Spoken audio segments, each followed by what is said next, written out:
Welcome to Lumos Maxima, the Rolling Library podcast. My name is Demi Schwartz, a Hufflepuff. My name is Jessica Minetti, a Ravenclaw. It's time to turn on the light because Hogwarts is about to welcome you home.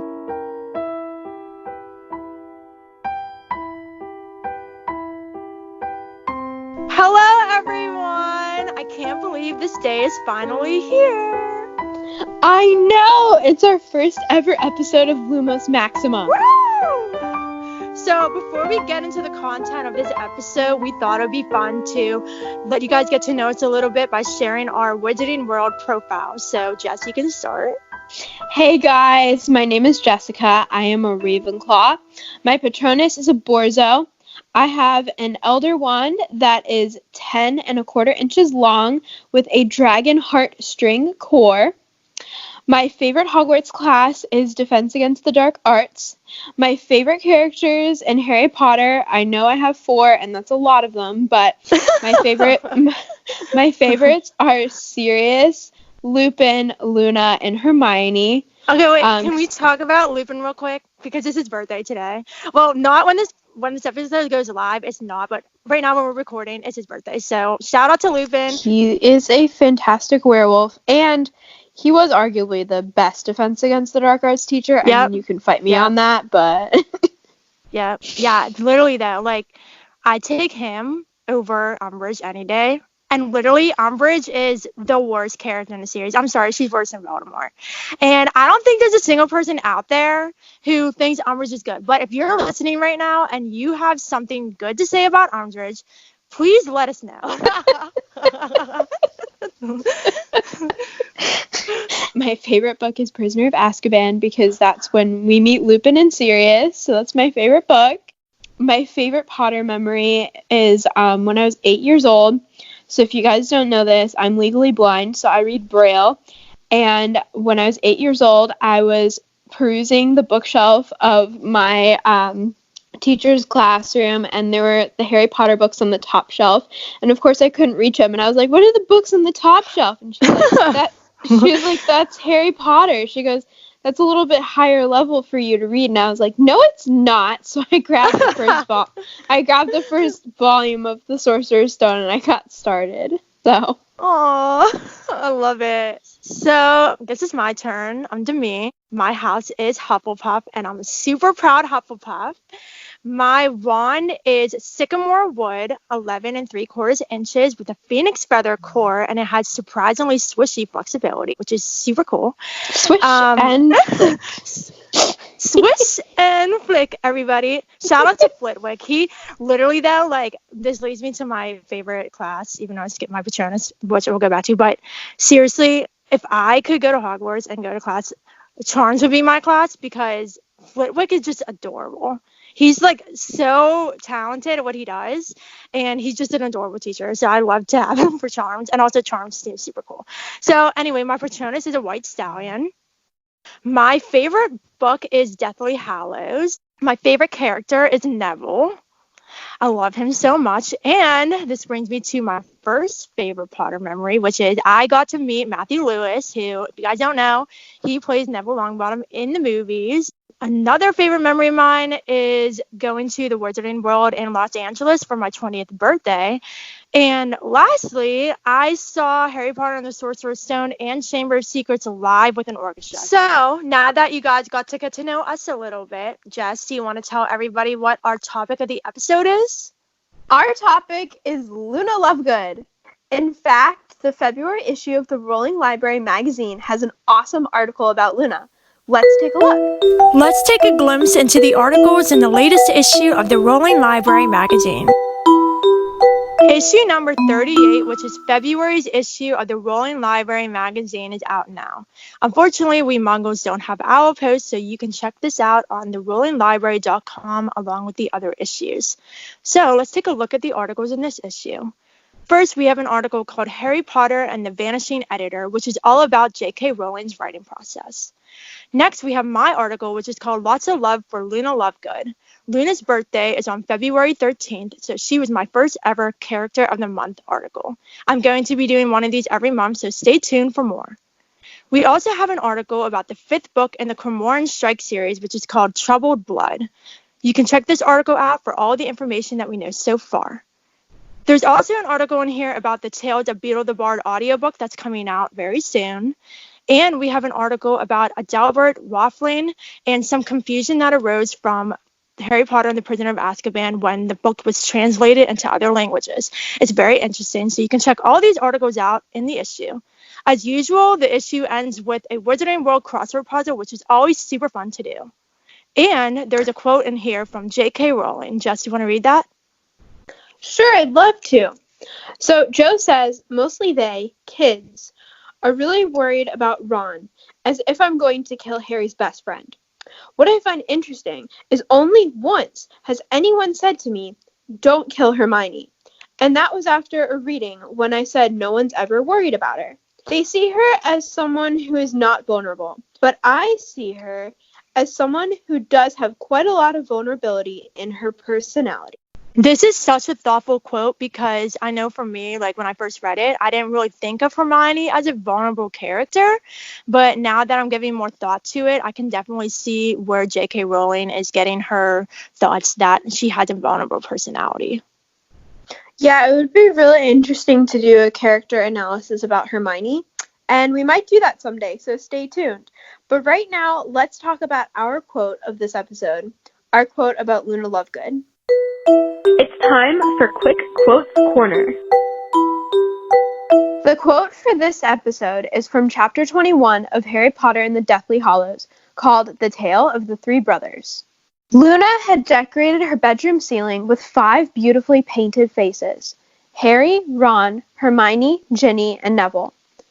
They were not moving as the portraits at Hogwarts moved, but there was a certain magic about them all the same. Harry thought they breathed. What appeared to be fine golden chains wove around the pictures, linking them together. But after examining them for a minute or so, Harry realized that the chains were actually one word, repeated 1,000 times in golden ink. Friends. Friends. Friends. I love this part of the book because this is the scene where we see Luna's bedroom for the first time. After imagining it for so long, the beautifulness of it just takes my breath away. And when we first meet Luna, she's kind of an odd character and she appears lonely and without friends.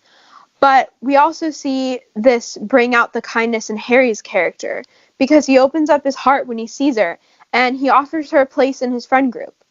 Then throughout the books, Luna hangs out with everyone and shows them how brave, intelligent, and loyal she is. Her friends bring out the best in Luna. And they remind us that a little bit of kindness and acceptance goes a long way to make someone feel happy and at home. This could never be more true, and this is one of my favorite parts of the book. I'm pretty sure I already said that, but you know. I couldn't have said it better myself. And just taking into perspective what is going on in the Wizarding World right now, there's a war going on. And for Harry to be under all of this stress, go to Xenophilius's and actually look up and see his face painted on Luna's ceiling, I couldn't imagine what that would have been like for him because it just shows how loving and caring and kind Luna is. And in a time with so much darkness, this is just such a light moment. So I love this part of the book too. We're going to delve deeper into Luna's character later in this episode, but I think one of our special guests has arrived. Who is it?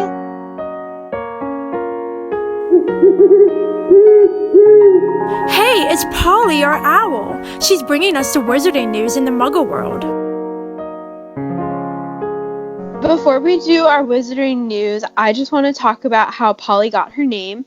So Demi and I were thinking about names for the owl, and we thought of Felix Felicis from the Good Luck Potion. But we also thought of Polly from the Polyjuice Potion, and Demi posted a poll on Twitter, and Polly won, so that's what we went with. And she's so cute. I love Polly. And she brought us news. Oh, this is literally just what made me think of. You're going to think I'm crazy. Did you watch Blue's Clues when you were little? Yeah. This is like mail time, but owl time. Here's the mail, it never fails. It makes me want to wag my tail. When it comes, I want to wail mail. No, so every every time I get something in the mail, if it's a letter or a package, I go, you just got a letter, you just got a letter, you just got a letter, wonder who it's from, woo! That's what I did, like, literally at college. Every time I got a letter, I was like used to do this song. And Sally, we still didn't get a Hogwarts letter, so that's just... I'm being disrespected by the Outpost. I want a Hogwarts letter, but I'm too old now. But you know what? In one of our pieces of news, you might be able to get a Hogwarts letter. So should we get into that? Yes. Yes. So, first up, this is something I'm super excited about.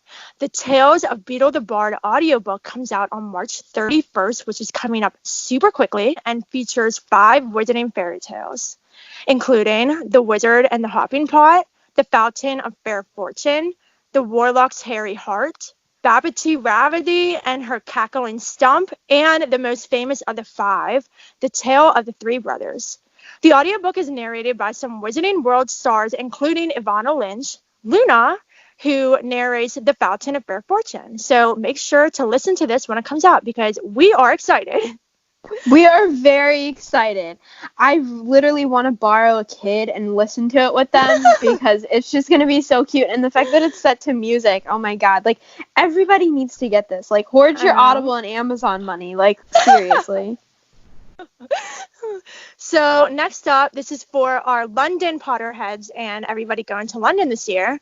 The Warner Bros. Studio Tour London is doing a Slytherin takeover called A Celebration of Slytherin. It opens from April 3rd and goes through September 6th.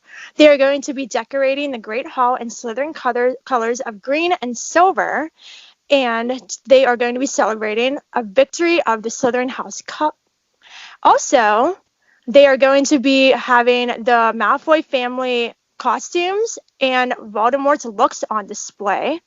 And this is super exciting. You are going to get to go to the Slytherin Common Room to remember the scene in Chamber of Secrets when Harry and Ron take the Polyjuice Potion. Hi, Polly!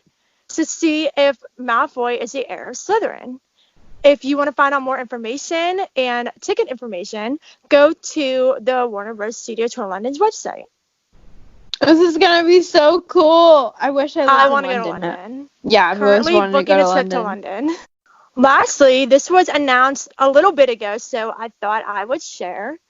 So Mima Lima are releasing their own illustrated edition of Harry Potter and the Sorcerer's Stone through Bloomsbury Books and Scholastic on October 20th. If you don't know who Mima Lima are, they are the graphic designers of the Harry Potter and Fantastic Beasts movies, and they also did the graphic design work for Diagon Alley in the Wizarding World Orlando. This edition of Sorcerer's Stone has colored illustrations on almost every page, and it has 8 interactive special cutout features, including a Hogwarts letter, Diagon Alley shopping list, and Hogwarts Castle. So I know this is a little bit far off because it is March and this comes out in October, but put it on your calendar right now because you are going to want to grab a copy of this when it comes out. That's going to be so cool. I'm so excited. And I think Jess has some Luna news for us. Jess, take it away. So in Luna news, if you guys don't know, Ivana Lynch plays Luna Lovegood. And in 2018, she was on a season of Dancing with the Stars, which was really exciting. And I was in school, and sadly, I missed it. So I'm not happy about that. But apparently, she did really good. And her partner, Keo Matsef, a South African dancer, and her made it to the final round. Unfortunately, they didn't win. They won 3rd place. But the best part of her being on Dancing with the Stars was a video I saw on Entertainment Tonight, where the two actually got sorted into their Hogwarts houses. Ivana is a Gryffindor, and obviously Luna's a Ravenclaw. And Keo is a Slytherin, which she thought was, like, super accurate, and I was like, oh, that's funny. So, but Ivana also opened up about her eating disorder and how Harry Potter helped her through it. So she says, before Harry Potter, I was quite sick, and the Harry Potter books really helped me through an eating disorder. She said that it was the only light I saw in the world at a very dark time. I find it also interesting that after she read the book, she became pen pals with J.K. Rowling, and that further helped her with her eating disorder. Then, she was cast as Luna. She also told ET that a lot of people write to her who are struggling to fit in and who are bullied, and Luna has really helped them through this tough time. Ivana says that Luna gives them permission to be themselves and not feel ashamed for it. And that's awesome, That's because awesome, a lot of people have trouble fitting in high school, me included. Like, I'm the visually impaired blind girl. Like, no one wants to, hang out with someone like that. So I didn't really have a lot of friends in high school. And the fact that we were talking about earlier about how, Luna is great and she's the odd one out, but Harry is that friend that allows her a place in his group. And that's really important growing up. We need friends around us. We need to be encouraged instead of put down. And Luna is definitely that encouraging light. And I think that it's just fantastic. And honestly, like, maybe playing Luna helped Ivana come to terms with her own self-worth. Mm-hmm. That's just my opinion. Think so. It might, yeah. I agree. Yeah, definitely. So let's talk about, we already talked about how awesome Luna is. Let's talk about some merch that you can get, because obviously, like, let's face it, as a Luna fan, like, you need this merch. So, on Amazon, the Funko Pop Movies Harry Potter action figure, Luna Lovegood, is on there. And this action figure comes in her Ravenclaw uniform. She's really cute. I have a bunch of Funkos, but I don't have Luna yet, so that's on my list. But I do have this next item. It's the Luna Lovegood wand from Noble Collection. I actually got it for Christmas. Like, I was really excited that my parents always used to give us Christmas gifts, and they still do. Like, even though my brother and sister don't live at home, like, they still come out and they give us all our Christmas gifts, and it's really great. And they got me the Luna Lovegood wand, so I thought it was pretty cool. And Redbubble has a lot of cool merch, and there's a t-shirt that says, "You're just as sane as I am," which is one of I love it. That's one of my favorite. That she says that in at the beginning of Order of the Phoenix, when they see the Thestrals, Harry asks her if she can see them, and then he thought it was kind of odd, and Luna's like, "Oh, you're just the same as I am." So that's my favorite, though. Like, I need this shirt. So definitely check out Redbubble. They also have some cool stickers, I'm pretty sure, with Luna. And I did see a phone case on there, but it wasn't as cool as a t-shirt. So it's nothing is as cool as that t-shirt. But you can also get the coveted Ravenclaw adult robe, and you can get it on the Universal Orlando website. Now, what's really irritating, you guys, is I found out that I think I know what you're going to say. Primark doesn't ship or have online orders right now. You have to go to a Primark store. So if you don't have a Primark store near you, you can't get any of their cool stuff. So this is like the only robe that I saw online that you can actually purchase, and it's over $100, which is like, I really want my Hufflepuff robe, but I was even at Universal in Los Angeles, and I'm not getting a robe. I mean, if it's that much money, it has to be authentic. But at the same time, it's like, your girl's broke. Like, I'm broke. Yeah. So thanks for all the Luna news. But, we're not done talking about Luna yet, because I think it's time for our book segment. Now it's time to dive into the book topic of the week for Tales of Magic and Mischief. Luna, Luna, Luna. Time to talk about you. So, we first meet Luna in Order of the Phoenix on the Hogwarts Express. Right away, she looks so different from everybody else. She has a butterbeer cap necklace. She's wearing her wand behind her ear, and she's reading the Quibbler upside down. Her voice is described as being dreamy, and often she is described as turning up in places with a air of not really knowing how she got there. I love a couple of Luna's odd qualities that Demi just described, but specifically, I love the hats that she wears at Quidditch matches. Like, can we talk about them? Like, I love her eagle hat and her lion hat. Yes, the lion hat roars, and it just makes me so happy. Like, she's the most enthusiastic fan, even though sometimes she doesn't know what's going on. Like, and it's really funny. She doesn't even care. It's like she's like, oh yeah, I got this hat that roars, no big deal. I'm just walking into the Great Hall with a roaring hat. It's really great. I love how enthusiastic she is about everything. Like, even if people around her don't like her, she's like, oh, whatever. Like, everything's good. Everything's fine. So she's just very different. And Ginny is the one who introduces her by saying that she is in her year, but in Ravenclaw. And I often kind of think of characters of having secondary houses. And yes, Luna is a true Ravenclaw, but she does have a lot of Gryffindor in her because she's very brave. So I thought we could start off by talking a little bit about her bravery. The fifth book really kicks off with her bravery, and we see this first when Harry sees a vision of Sirius being tortured, and he needs to know if this is actually happening. So they have to sneak into Umbridge's office and look through her fireplace. And Luna and I'm pretty sure it's Ginny stand guard outside Umbridge's office. Yeah, so they stand guard, and they get caught, and Luna's just gagged, and she's sitting there going, oh, this is no big deal. They escape. And they're like, let's ride Thestrals to the Ministry. Everybody's like, how are we getting to the Ministry, Harry? And Luna's like, we're spy, of course. And they're like, yeah, we can't just sprout wings whenever we want to. And she's like, there's other ways of flying, the Thestrals. And that's just such a clever thing. Like, if I was in a high stress situation, I would have been like, yo, let's ride these winged black horses that fly and that can take you places. Like, that's just a big moment for her. And also the just going to the Ministry in general for this battle that takes place.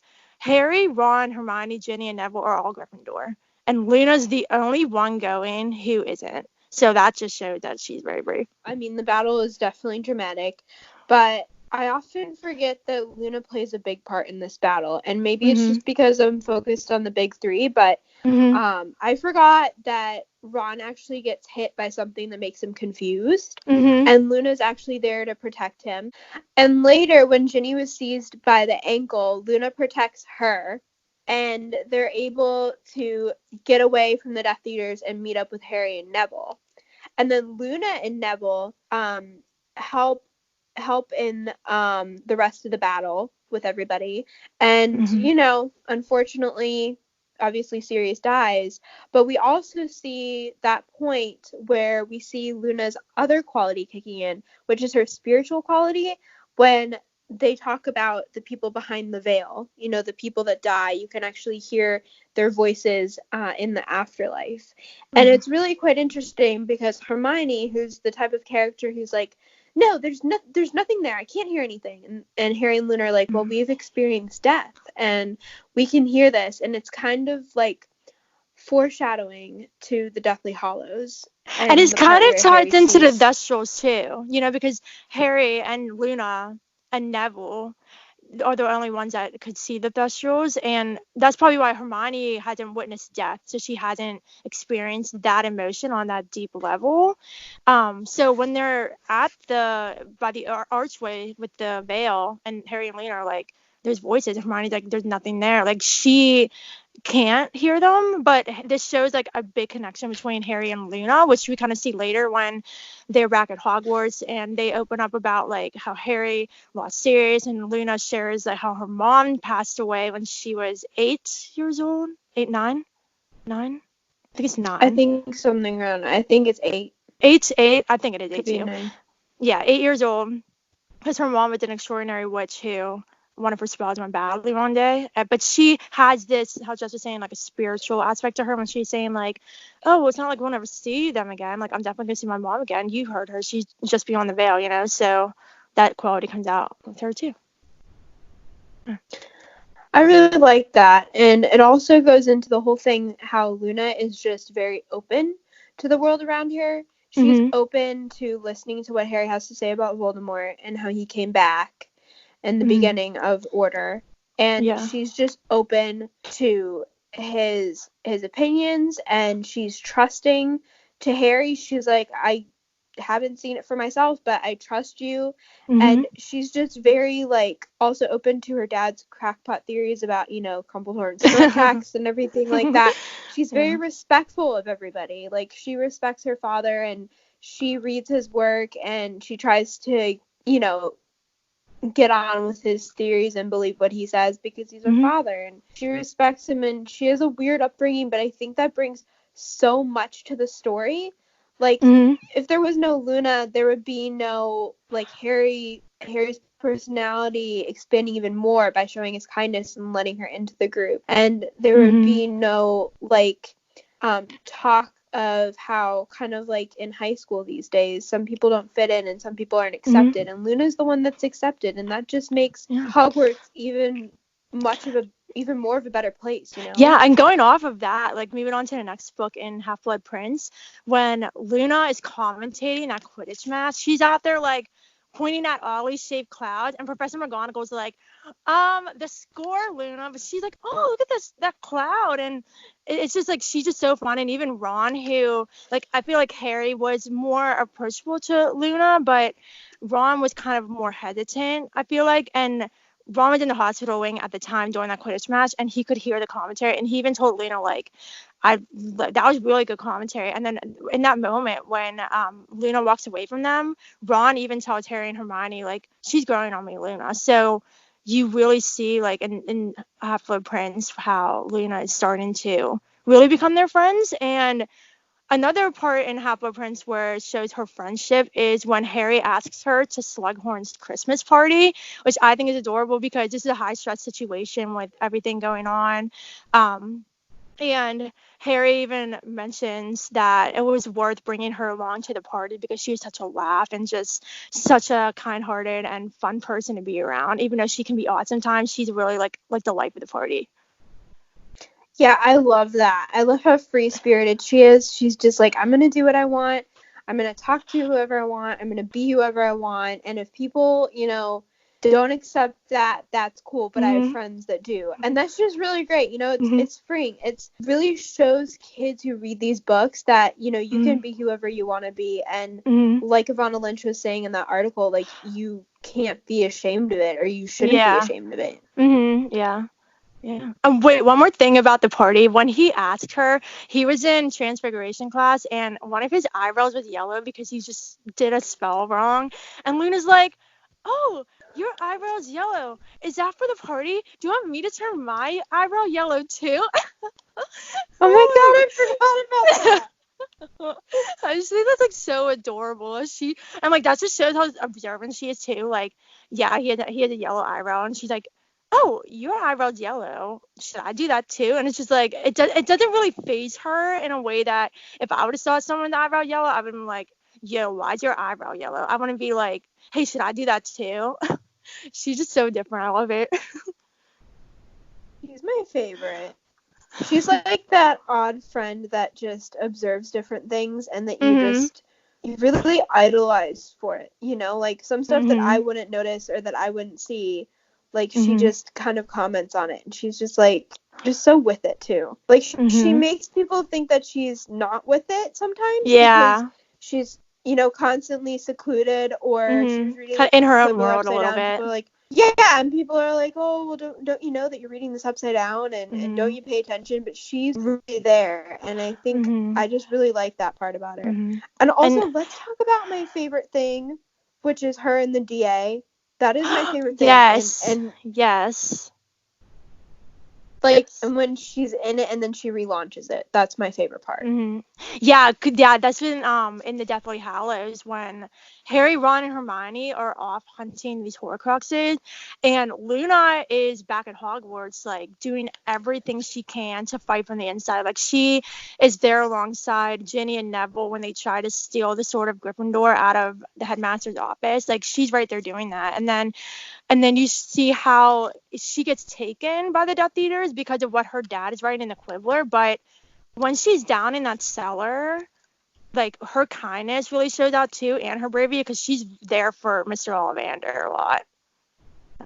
Yeah, I was really sad when they had Mr. Ollivander. He's just this gentle soul like Luna, and she was just so kind to him, and like she didn't expect anything in return even after her wand broke, but Mr. Ollivander like gave her one for free. He's like, here you go, you know, and I love that. And she was also sure of herself. She wasn't cowering. She was like, we're going to be rescued. It's going to be okay. And you just got to hold on. Like, that shows resilience and bravery. Yeah. Like, she was brave from the moment that her mother died, you know, and she just kept going. She was one who tied the ropes from Harry and Ron too. Like she was like, Ron, can you like click the deluminator and give me some light? I'm gonna just unrope you guys. So she's like right with it in like those shut situations. And also this part makes me cry all the time. After Dobby dies and she closes his eyes and basically says a eulogy and thanks him for getting her out of the cellar and basically says like, I hope you're happy now and thank you. And that just, her heart in that moment, like, and it's my one of my favorite parts. Even though it's so sad when Dobby dies, I just cry every time. But Yeah. seeing Luna do that is such a touching moment.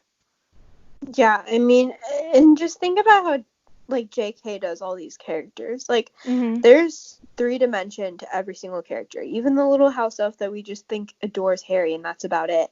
He has his brave, he has his brave moment, and Luna recognized that, and that's why I say that she's such a respectful person, because she, like I said, she respected her father, but she also respects Dobby as a person and not a servant, right? Like, he's more than meets the eye, and she notices that.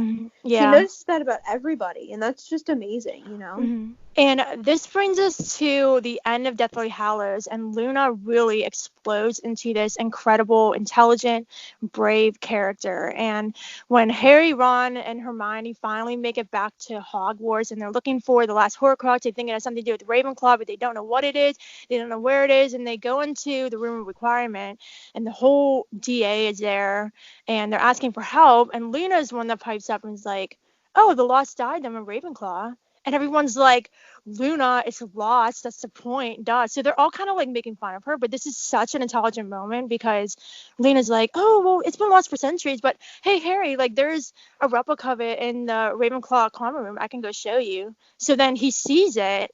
And then it takes him a little bit of time after he talks to the Grey Lady and everything. But then it hits him like, oh my gosh, that's in the room of hidden things, like where I hid my potions book in my 6th year, you know. And like, so that whole thing with Luna being like, let's look for the lost diadem of Ravenclaw, that sparked this entire thing, and he's able to destroy that Horcrux. So my favorite part, so the big 3 are surrounded by Dementors, right?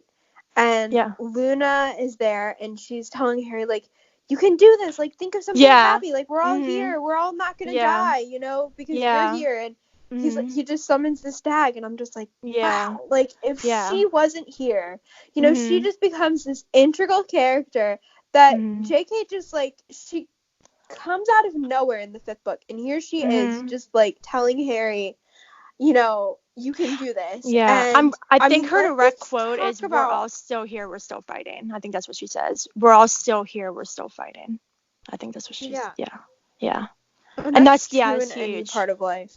It's true in all of life's hardships. Like, we're still here, we're still fighting, we're still here for a reason. Like, and I mean, also my other favorite part is I forgot that there was someone fighting Bellatrix before Mrs. Weasley, because I usually skip that part because I like the part where Mrs. Weasley kills Bellatrix, but it was Luna, Ginny, and Hermione who were fighting Bellatrix before Mrs. Weasley stepped in. And, you know, that's just like, holy cow. That's wild. You know, it's Bellatrix. That's like Voldemort's right hand, and she's sitting there like dueling her when the DA started, like she was struggling, and then she's out here dueling one of the most powerful, loyal Death Eaters to Voldemort. You know, like that's just crazy, and it just shows how much she grew. Like, like you mentioned, like literally only in 3 books that we've known her, but her character arc is insane. It really is. It's just amazing. I love Luna. I mean, we could spend hours analyzing her character, and I think we should, and we could one day. But let's just wrap up by saying that she is just obviously one of my favorite characters, and I mentioned this earlier, but I just love her. Like, there's so much admiration for Luna. She gives people so much hope for a character who just looks like she could be, you know, just a lost in the crown kind of person. Like, yeah. And so much hope that, like, you can change that and you can step up, and that's what she did. Like, that's what you should do as you grow up. You should learn how to step up, and she definitely did. And she has all of these incredible qualities, but she will always be a Ravenclaw to heart. So always remember, wit beyond measure is man's greatest treasure. And that wraps up our first episode of Lumos Maxima. We hope you guys enjoyed it, and make sure to follow us on Twitter at Lumos Maxima Cast. Let us know your thoughts about Luna, and stay tuned for our next episode coming in April. And also, if you guys are so inclined and you cosplay Luna, please send us your pictures because Yes, please. I would adore that so much. Yeah. That would be so cool. So thank you guys so much. We had so much fun preparing this for y'all. We hope you enjoyed it. See you next time. Thank you for coming back to Hogwarts with us in this episode of Lumos Maxima, the Rolling Library podcast. Hedwig's theme and Leaving Hogwarts in this episode were originally composed by John Williams and arranged by your favorite Hufflepuff. Until next time, 3, 2, 1, Knox.